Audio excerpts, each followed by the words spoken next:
Good morning, this is Pastor Jeff. It is the daily lectionary reading. These readings are for Wednesday, September 16th, 2020. Our psalm reading once again is Psalm 77. We have the same psalm Monday, Tuesday, and Wednesday. Our Old Testament reading is 2 Kings chapter 2, verses 1 through 18.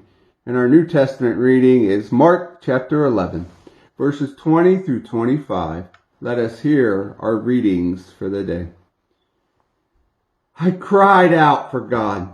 I cried out to God to hear me.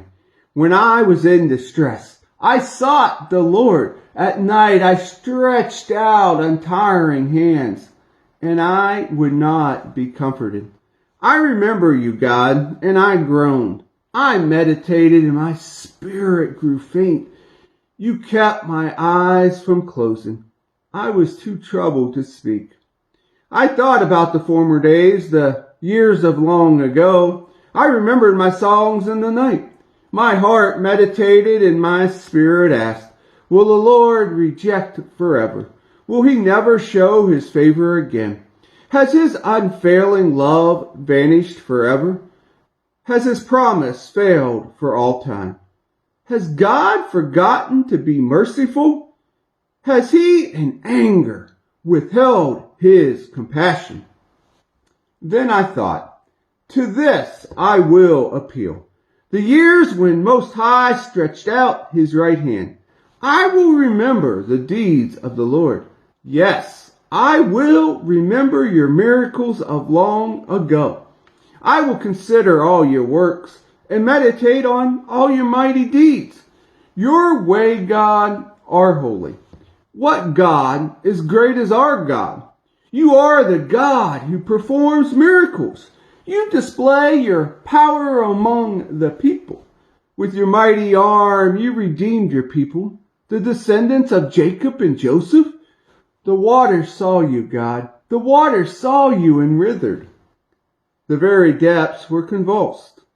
The clouds poured down water. The heavens resounded with thunder. Your arrows flashed back and forth. Your thunder was heard in the whirlwind. Your lightning lit up the world. The earth trembled and quaked. Your path led through the sea.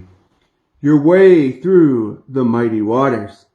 Though your footprints were not seen, you led your people like a flock by the hand of Moses and Aaron.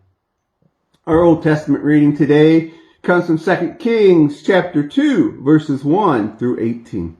Elijah taken up to heaven. Hear the story. When the Lord was about to take Elijah up to heaven in a whirlwind, Elijah and Elisha were on their way from Gilgal. Elijah said to Elisha, stay here. The Lord has sent me to Bethel.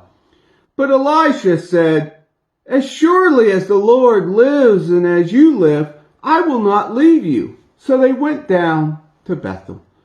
The company of the prophets at Bethel came out to Elijah and asked, do you know that the Lord is going to take your master from you today? Yes, I know, Elijah replied. So be quiet. Then Elijah said to him, stay here, Elisha. The Lord has sent me to Jericho. And he replied, as surely as the Lord lives and as you live, I will not leave you. So they went to Jericho.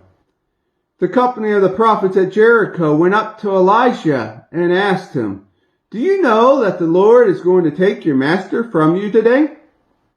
Yes, I know, he replied. So be quiet.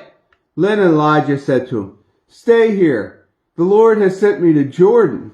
And he replied, as surely as the Lord lives and as you live, I will not leave you. So the two of them walked on. 50 men from the company of the prophets went and stood at a distance, facing the place where Elijah and Elisha had stopped at the Jordan. Elijah took his cloak, rolled it up, and struck the water with it.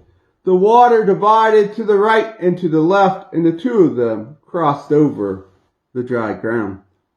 When they had crossed, Elijah said to Elisha, "Tell me, what can I do for you before I am taken from you?"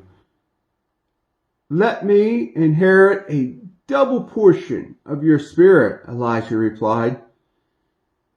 "You asked for a very difficult thing," Elijah said. "Yet, if you see me when I am taken from you, it will be yours. Otherwise, it will not." So as they were walking along and talking together, suddenly a chariot of fire and horses appeared and separated the two of them. And Elijah went up to heaven in a whirlwind. Elisha saw this and cried out, "My father! My father!" The chariots and horsemen of Israel. And Elijah saw him no more. Then he took hold of his garment and he tore it into two. Elijah then picked up Elijah's cloak that had fallen from him and went back and stood on the bank of Jordan. He took the cloak that had fallen from Elijah and he struck the water with it. "Where now is the Lord, the God of Elijah?" he asked. When he struck the water, it divided to the right and to the left, and he crossed over. The company of the prophets from Jericho who were watching said, "The spirit of Elijah is resting on Elisha." And they went to meet him and bowed to the ground before him. "Look," they said, "we, your servants, have 50 able men. Let them go and look for your master. Perhaps the Spirit of the Lord has picked him up and set him down on some mountain or in some valley." "No," Elijah said, "do not send him." But they persisted until he was too embarrassed to refuse. So he said, "Send them." And they sent 50 men who searched for 3 days, but did not find him. When they returned to Elisha, who was staying in Jericho, he said to them, "Didn't I tell you not to go?" Our New Testament reading is Mark chapter 11, verses 20 through 25. In the morning, as they went along, they saw the fig tree withered from the roots. Peter remembered and said to Jesus, "Rabbi, look, the fig tree you cursed has withered." "Have faith in God," Jesus answered. "Truly, I tell you, if anyone says to the mountain, 'Go throw yourself into the sea,' and does not doubt in their heart, but believes what they are saying, they will happen. It will be done for them. Therefore I tell you, whatever you ask for in prayer, believing that you have received it, it will be yours. And when you stand praying, if you hold anything against anyone, forgive them, so that your Father in heaven may forgive you for your sins." And here ends our readings for the day.